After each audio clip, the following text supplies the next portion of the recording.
Hello everyone, welcome to Nitya cloud tech. तो आज के हम इस सेशन में कंटिन्यू करेंगे बेसिकली पार्ट 1 एंड पार्ट 2 के बाद। तो अगर आपने 1 एंड 2 नहीं देखा तो आई स्ट्रांगली रिकमेंड कि आप वो दोनों देखिए। तो बेसिकली हम इसमें यही समझने की कोशिश कर रहे हैं, अगर कोई स्टार्ट कर रहा है पाइस पाथ में तो इनिशियल से कैसे स्टार्ट कर सकता है, क्या क्या प्रोग्राम या फिर क्या क्या बेसिकली कैसे कैसे डेटा लोड करना है, और जो भी बेसिक ऑपरेशन होते हैं। तो बेसिक से हम धीरे धीरे कॉम्प्लेक्सिटी पे आगे जाएंगे। ओके।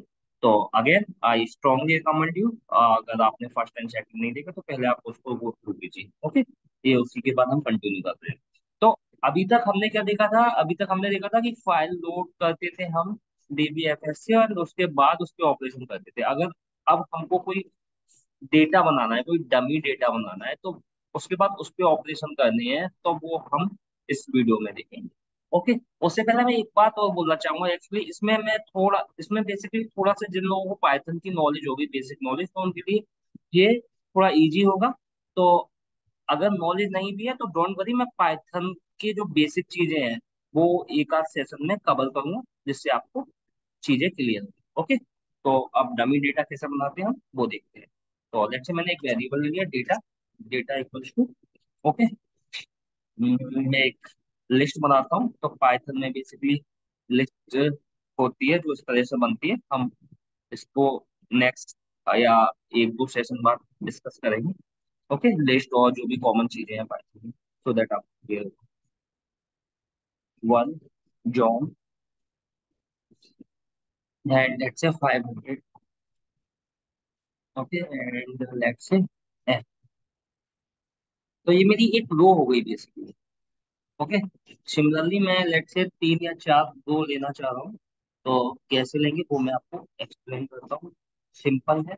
जैसे ये हमने ली, इसको हम अलग से कॉमा लगा के इस तरीके से हम मल्टीपल रो जो भी रिक्वायरमेंट हो उस हिसाब से ले सकते हैं। ओके। तो let say one John and two Mike and let say 800 and ये gender male fine, and then we have three, and let's say Janet, and let's say 600 and F. Okay. तो ये हमने एक वेरिएबल लिया, एक data, and उसमें हमने ये वैल्यू पुट कर दी। ओके। सिंपल। अब अगर हमको इससे डेटा फ्रेम बनाना है तो वो कैसे बनाएंगे वो देखते हैं। ओके। उससे पहले हमें, ये तो हमारा डेटा हो गया, अब हमको कॉलम नेम लेने हैं। तो कॉलम नेम के लिए हम क्या कर सकते हैं, स्कीमा ले सकते हैं। एक स्कीमा वेरिएबल लेंगे और उसमें हम कॉलम नेम क्या क्या हमारे कॉलम नेम है, लेट्स से फर्स्ट आईडी है, तो हम आईडी दे देंगे। ओके। एंड देन हमारा सेकंड क्या है? सेकंड है हमारा आईडी के बाद नेम, तो हम नेम दे देंगे simply. And then third salary है, सेल दे देंगे। एंड फोर्थ जेंडर है, तो जेंडर। ओके। तो सिंपली हमने क्या किया, ये डेटा ले लिया जो कि एक हमने पाइथन की लिस्ट यूज की। ओके। उसके अंदर ये हमारी 3 रो होंगी। उसके बाद स्कीमा में बेसिकली इनका नेम ले लिया चारों कॉलम पर। तो ये चार थे यहाँ पे, 1 2 3 4, इसलिए चार हमने ले लिया, ID name sal and gender. Okay. अब हम क्या करेंगे, अब हमको डेटा फ्रेम बनाना है इस ये दोनों जो ऊपर हमने वेरिएबल में ये असाइन की वैल्यू, उसकी हेल्प से तो हम डी एफ इक्वल टू लिखेंगे स्पार्क। ओके। स्पार्क में हम डेटा फ्रेम कैसे चलाते हैं, simply Spark dot create and then data frame. Okay. अब हम ये वैल्यू पास करा देंगे data and then schema equals to schema. Simple. Okay. अब मैं कराऊंगा D F dot show. Simply आप देखिए ना, ये डेटा हमारे पास शो हो जाएगा। See, हमारे पास ये चारों जो हमने ये तीनों जो रो थी वो आ, एंड ये चारों column ID name sal and Z. Okay. I hope ये आपको क्लियर होगा कि अगर हमें डेटा बनाना है तो हम कैसे बनाएं। ओके।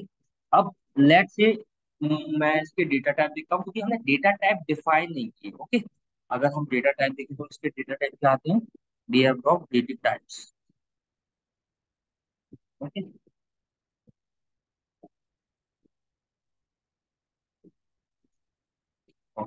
डी टी टाइप्स होगा, नॉट डी टी टाइप।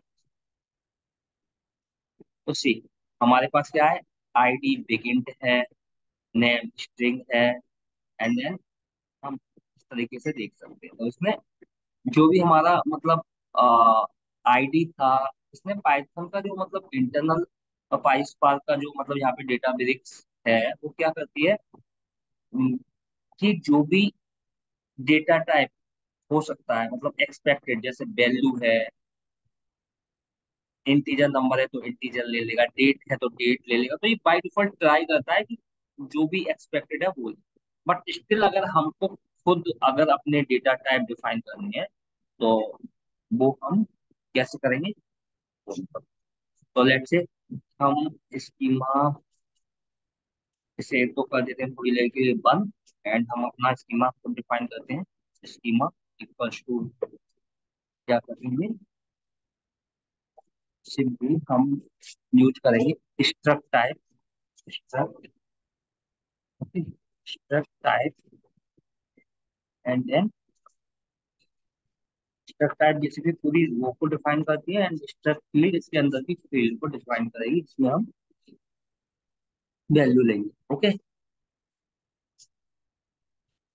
ये हमारा स्ट्रक्ट टाइप हो गया। ओके, अब इसके अंदर हम इसको हम अभी थोड़ी देर के लिए थोड़ा क्लोज लिख लेते हैं। ओके, एंड इसको इस तरह से लिखते हैं जिससे थोड़ा सा क्लियर हो आपको, विजुअल प्रॉपर दिखे आपको। Okay, struct field.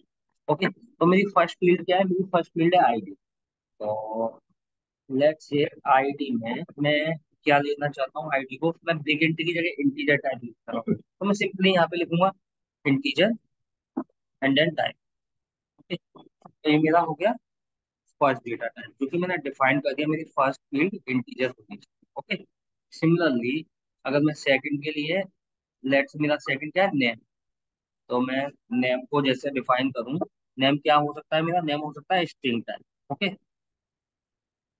तो मैं यहाँ पे लिखूँ स्ट्रिंग। ओके, तो ये मेरा स्ट्रिंग टाइप। उसके बाद मेरा थ्रेड क्या है, सैलरी। तो सैलरी को भी लेट्स मैं इंटीजर दे दूँ थोड़ी देर के लिए। इंटीजर सैलरी को हम फ्लोट भी दे सकते हैं, पर क्यों नहीं दिया मैं आपको अभी थोड़ी देर में एक्सप्लेन करता हूँ। ओके, इसलिए मैं थोड़ी देर के लिए अभी से इंटीजर ही दिया है।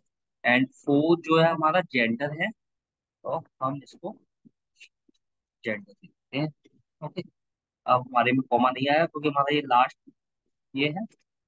तो इसका मेक श्योर करना कि जो नेम है नेम एग्जैक्ट मैच होनी चाहिए। आईडी है, आईडी नेम, तो जो भी आपका ये भी कुछ सेंसिटिव है, नेम अगर स्मॉल में लिखा है तो यहाँ पे स्मॉल में, जैसे यहाँ पे लिखा है अगर फर्स्ट लेटर कैरेक्टर कैपिटल है एंड बाकी स्मॉल है, तो वैसे ही सेम।